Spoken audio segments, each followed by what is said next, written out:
గౌరవనీయులు మన పార్లమెంట్ సభ్యులు, గౌరవనీయులైన శాసనసభ్యులు, శాసన మండలి సభ్యులు, స్థానిక సంస్థల ప్రజాప్రతినిధులు,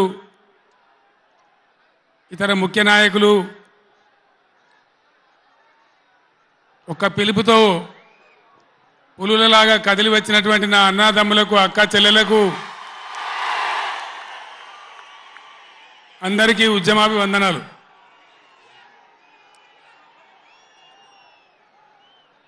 దయచేసి నినాదాల తర్వాత ప్లీజ్. 4 ముచ్చట్లు మీకు సంజాయిస్తే నా పని అయిపోతుంది.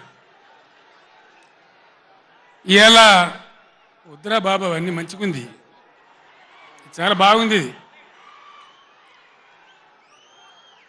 ఈరోజు నల్గొండలో చెలో నల్గొండ ప్రోగ్రాం తీసుకున్నాం. కారణం ఏంది, ఎందుకు మనం ఈ సభ పెట్టాల్సి వచ్చింది? నా కాలు ఇరిగిపోయినా కుంటి నడకతోనో కట్టెబట్టుకోనో ఇంత ఆయాసంతో నేను ఎందుకు రావాల్సి వచ్చింది?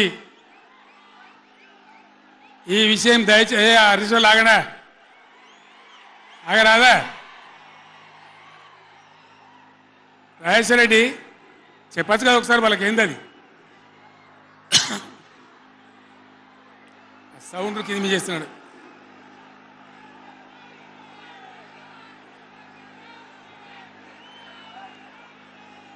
కిషోర్ మీరు కష్టం అవుతుంది, ఆగండి. కిషోర్ సార్ కు మాట్లాడే కష్టం అవుతుంది డిస్టర్బెన్స్ తోని. బాలమల్లు మీరు పక్క జరగండి, ఆగండి. మీరు జరగండి చందర్. ఇక కామ్ ఉండండి ఇక. ఓ ఇటున్నారు అందరు. బాగుందా మైక్ ఆయన గర్రమంటుంది.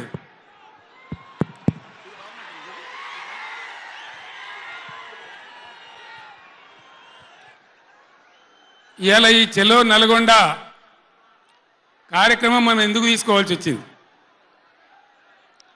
కొందరికి ఏమో ఇది రాజకీయం. ఇలా మనం పెట్టింది ఉద్యమ సభ, పోరాట సభ. ఇది రాజకీయ సభ కానే కాదు. కృష్ణా నదిలో మన జలాలు అనేది, కృష్ణా నీళ్ళ మీద మన హక్కు అనేది మనందరి బతుకులకు జీవన మరణ సమస్య, సావో రేవో తేల్చే సమస్య. ఈ మాట తెలంగాణలో పక్షిలాగా తిరుక్కుంటా నేను చెప్పబట్టి, ఎవడా మైక్, అది ఎవడా మైక్, ఎవడా ఏమిరా నువ్వు కూడా అక్కడ నువ్వు అయింది?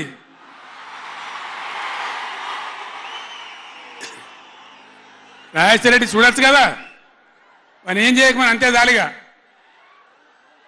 బాగానే ఉందా, ఏం చేయకమను.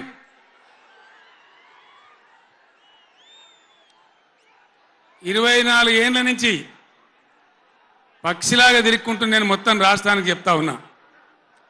ఇటు కృష్ణ కావచ్చు, అటు గోదావరి కావచ్చు, నీళ్లు లేకపోతే మనకు బతుకు లేదు. ఆ ఉన్న నీళ్ళు కూడా సరిగా లేకపోతే బతుకులు వంగిపోయినాయి. ఇదే నల్గొండలో 150,000 మంది మునుగోడు, దేవరకొండ, ఇతర ప్రాంతాల బిడ్డలై ఫ్లోరైడ్తో నడుములు వంగిపోయినాయి. చివరికి ఈ జిల్లాలో ఉద్యమకారులందరూ కలిసి ఆ ఫ్లోరైడ్ ఎఫెక్ట్ అనే బిడ్డలను తీసుకుపోయి ప్రధానమంత్రి టేబుల్ మీద పండబెట్టి, అయ్యా మా బతికిదంటే కూడా ఎవడు పట్టించుకునే వాళ్ళు లేడు. ఆనాడు పార్టీలు లేవా, ఎమ్మెల్యేలు లేరా, మంత్రులు లేరా, ఎవడు పట్టించుకోలే.